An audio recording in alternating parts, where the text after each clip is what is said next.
So it's brutally cold out here. Everybody's wearing 4, 5, 6 layers, gloves, scarves, and hats. And we wouldn't have done it this late except Parliament came back from their summer break 5, 6 weeks later than usual this year. And so we're now tearing down a little early. Normally we stay and milk it as long as we could. The sun is usually up and everything, but now it's getting colder and darker and the snow is starting to come. And, normally we also lock things in our little porta potty over there. It's like our little locker in downtown Toronto that we can tuck all the things in and then pull them back out and set up tomorrow. It'll be easy, but it's supposed to be snowing tomorrow, and so we're just going to put everything in the cars and drive away, and we'll decide in the morning whether we actually even set up here or whether we just go inside for the meeting. If you turn and look over that way, the window just to the right of the outer wall here, the window that's open there, that's Franz office. And she's already come out to meet us. They spotted us coming in and came running out to say hi. And she is the health critic, which means she is the person opposite the health minister for the party with the second most control, the NDP. And so her job is to monitor the health minister and to track her actions and to point out the flaws and mistakes. And so they're looking for things like what happened to us to find a edge, perhaps to be elected. Like any political system, the party that's not in control is far more inclined to listen to the people who are suffering any type of problem that they were hoping that the government would address. So they have been really great at listening to. They seem like great people. I'm just so grateful for the support that they've been giving us so far.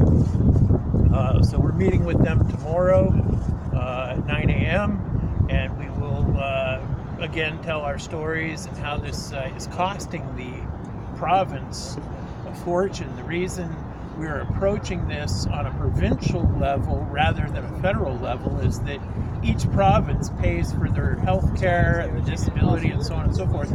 So the province is the government entity that is bearing the costs of the damage to the people as we go from being productive tax-paying citizens to burden on the system, needing 20 different specialists and operations and medical supplies, drugs, more drugs, and ointments and bandages and walkers and braces and everything else that Johnson & Johnson is just ready there to sell you. We're excited that she'll be coordinating as the point person for the other critics, for like the one that's the legal critic or the one that's the finances critic, and they will.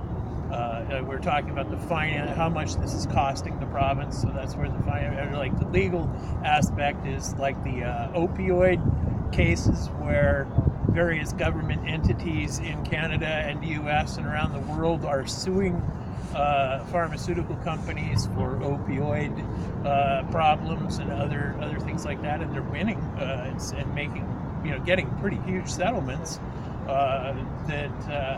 The fluoroquinolone disaster makes the opioid disaster look like pennies to the dollar. Oh yeah.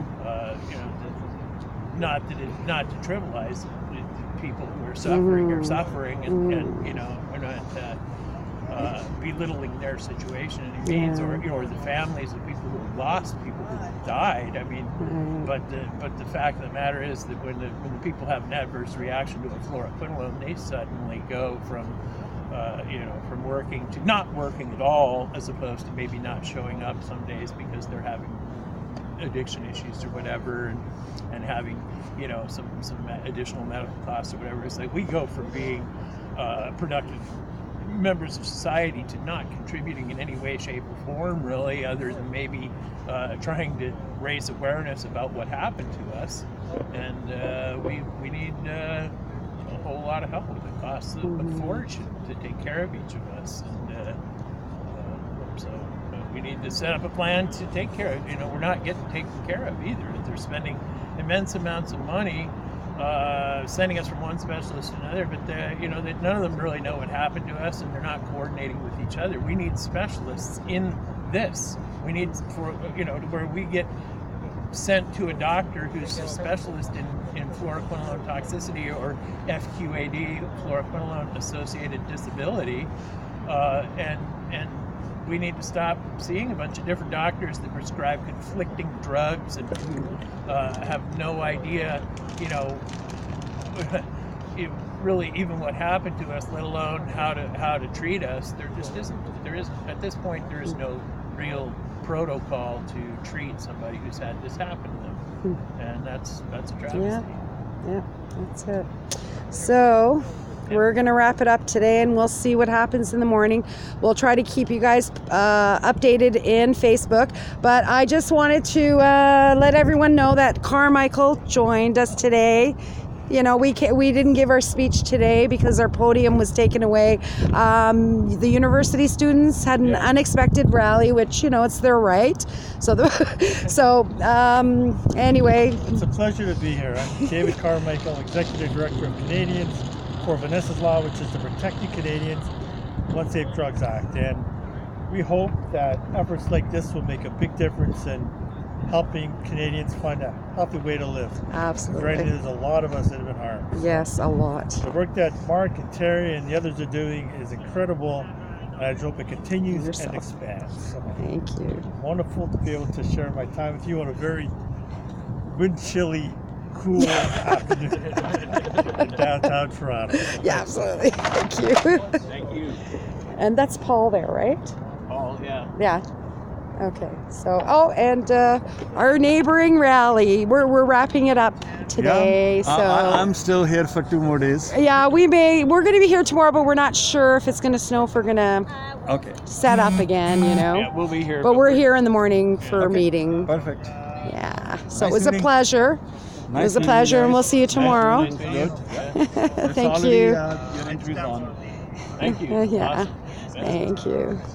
All right. Thanks. Okay, so, and Jeannie, who came all this way, thank you so much. It really, she's been wanting to come out every year, and it's coincidentally the year she has surgery and another one scheduled, she's here. She was determined, and I realize it's very difficult for many Floxies, believe me, and the support that we get from the fluoroquinolone community and Facebook is greatly appreciated, and it's just as important as being here with us. You guys give us all the support, and we love you all.